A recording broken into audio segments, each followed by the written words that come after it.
Orang sukses pasti kaya, tapi orang kaya belum tentu sukses. Sekali lagi saya ulangi, orang sukses pasti kaya, tapi orang kaya belum tentu sukses. Mengapa saya mau membahas topik kali ini? Saya belajar dari guru saya, Datuk Dr. Andrew Ho. Ya, beliau penulis buku Highway to Success. Nah, Anda bisa lihat di sini. Dan beliau membahas tentang, ada satu topik yang sangat menarik di buku beliau, membahas tentang 8 aspek kehidupan. 8 aspek kesuksesan, ya. Dan buku itu, judul tersebut juga saya tulis di dalam buku saya, Badai Pasti Berlalu, di halaman 109, di mana saya bicara tentang soal keseimbangan hidup, ya. 8 aspek kehidupan. Nah, orang kaya itu diidentikan dengan materi. Saya ulangi sekali lagi, orang kaya itu diidentikan dengan materi. Karena penekanan konotasi dalam bahasa Indonesia, kaya itu bisa juga artinya banyak, ya, kaya hati lah, kaya harta lah, kaya teman lah. Tetapi saya kalau dalam bahasa Indonesia, kaya itu lebih diidentikan dengan materi. Rupanya materi itu cuma 1 dari 8 aspek yang dibahas di sini. Ya, jadi aspek pertama itu adalah materi atau finansial. Ya, jadi topik yang pertama adalah finansial. Nah, tidak salah sih kalau menjadi orang yang kaya raya, ya. Dan bagi saya menjadi kaya raya itu harus bahkan karena banyak sekali permasalahan yang dimiliki kalau orang tidak kaya. Ya, Anda harus menjadi orang yang sangat kaya raya, ya. Tetapi apa yang membedakan orang kaya raya dengan orang sukses? Nah, ini saya akan bahas di aspek-aspek berikutnya. Nah, kemudian aspek yang pertama ya adalah finansial, menjadi orang kaya raya. Aspek yang kedua adalah kesehatan. Apa artinya Anda punya kekayaan yang banyak, tapi Anda nggak memiliki kesehatan? Saya yakin hari ini banyak orang kaya, rumahnya mewah, mobilnya banyak, perusahaannya sukses. Tapi setiap hari dia harus minum obat kencing manis. Setiap hari dia harus minum obat darah tinggi. Ya.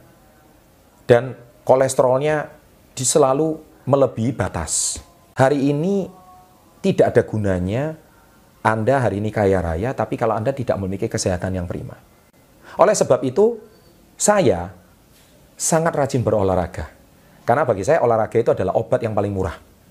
Ya, jadi bagi Anda hari ini jangan pernah beralasan tidak ada waktu untuk berolahraga. Olahraga itu merupakan salah satu kunci utama dalam kesehatan. Jadi kalau Anda pengen sukses, harus punya aspek kedua, yaitu punya kesehatan yang prima. Buat apa Anda cuman kaya, deposito banyak, tapi tidak sehat? Anda tahu, saya pernah ke Singapura, rumah sakit Mount Elizabeth, itu isinya orang Indonesia semua. Lucu kan? Saya tanya, Anda dari mana? Surabaya. Anda dari mana? Jakarta. Anda dari mana? Dari Medan.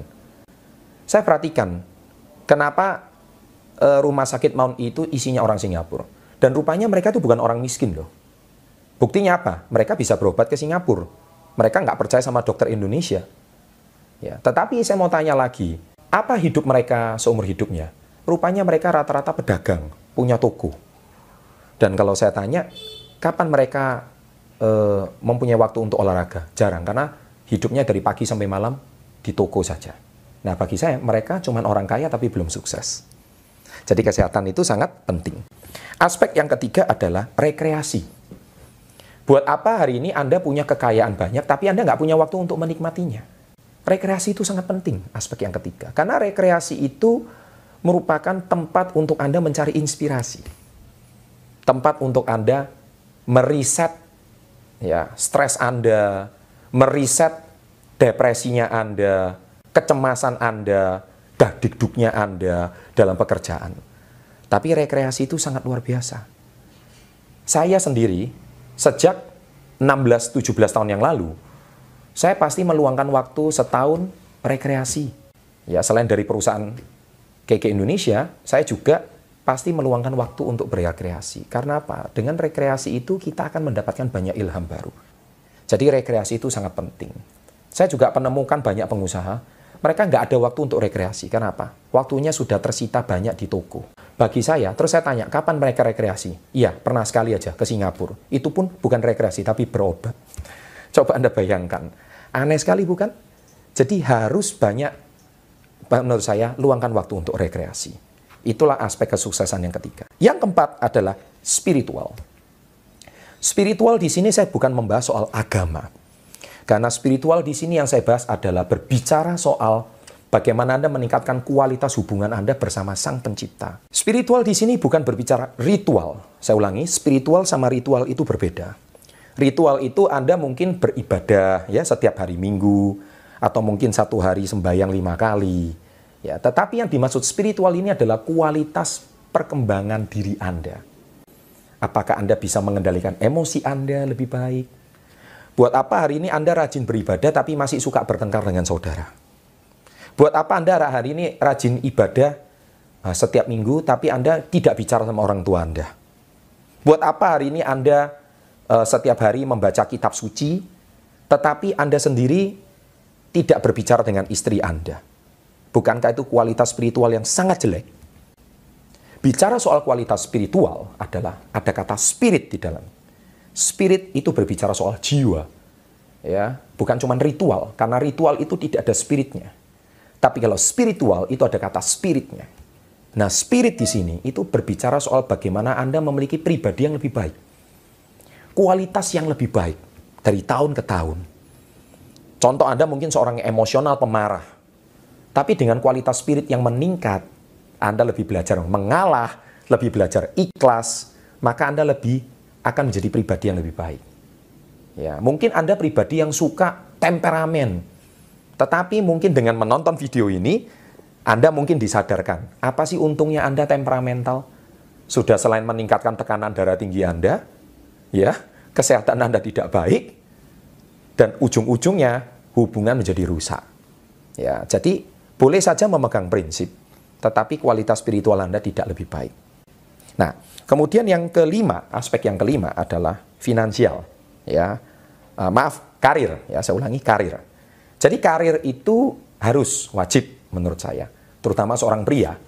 Karena Anda kepala rumah tangga, Anda harus memiliki karir yang baik. Jangan kebalik. Ya, saya sekarang lihat banyak sekali pria itu kebalik. Yang punya karir wanitanya, yang prianya tidak punya karir. Nah, itu menurut saya belum sukses. Wanita adalah kodratnya menjaga rumah tangga, pria adalah kodratnya kepala rumah tangga. Kalau kepala rumah tangga harus punya karir, ya. Tapi ingat, setelah Anda punya karir, jangan lupakan keluarga Anda. Nah, yang keenam yaitu keluarga. Nah, keluarga yang tadi saya barusan bahas. Saya juga banyak menemui orang kaya, tapi keluarganya tercerai-berai. Banyak orang kaya, tapi hubungan sama pasangan tidak baik. Banyak orang kaya, tapi hubungannya dengan saudara seperti kayak kucing dan anjing. Banyak orang kaya, materi berlimpah, tapi sama sekali tidak punya hubungan yang harmonis dengan anak-anaknya. Jadi menurut saya dia cuma orang kaya tapi tidak sukses. Buat apa hidup seperti itu? Saya nggak mau hidup seperti itu. Buat apa ini Anda punya deposito triliunan, tapi nggak bicara sama suami, nggak bicara sama istri, ya kan? Sama anak hubungan juga keras. Buat apa? Makanya aspek keluarga itu yang sangat penting. Yang ketujuh adalah pengembangan diri. Jangan harap Anda bisa menjadi seorang pengusaha sukses kalau diri Anda tidak berkembang dari waktu ke waktu. Karena pengusaha itu harus selalu berkembang. Menjadi pengusaha kalau tidak bisa berkembang, tidak usah jadi pengusaha. Karena apa? Anda menjadi pesuruh saja. Karena Anda tidak perlu mengembangkan diri Anda. Kalau Anda mau terus bertumbuh dan berkembang, maka pengembangan diri itu wajib. Ya. Buat apa uang banyak tapi diri tidak berkembang? Ya. Dan yang kedelapan adalah relationship atau hubungan sosial. Sekalipun Anda sudah sukses, kaya raya, jangan lupakan hubungan sosial. Saya juga banyak temui, banyak orang kaya, rumah mewah, deposito banyak, tapi nggak punya teman. Ya, nggak punya teman. Kenapa? Kesepian seorang diri di rumah. Temannya cuman apa? Temannya cuman anjing. Ya, temannya cuman hewan di rumah. Banyak. Ya, karena bagi dia yang cuman bisa mengerti dia itu hewan peliharaannya. Aneh kan? Nah, menurut saya ini nggak baik juga. Ya, kalau bisa Anda punya hubungan yang baik dengan sesama. Ya, saya juga pernah membahas di video sebelumnya itu 3 jenis teman. Ya, minimal buddy friend juga tetap harus ada. Mentor friend juga ada, follower friend juga ada. Jadi teman bagi saya tidak boleh hilang. Semoga 8 aspek kesuksesan ini yang bisa menjawab apa beda orang sukses dan apa beda orang kaya. Saya doakan Anda semua, semoga Anda bisa menjadi orang sukses, bukan cuma menjadi orang kaya.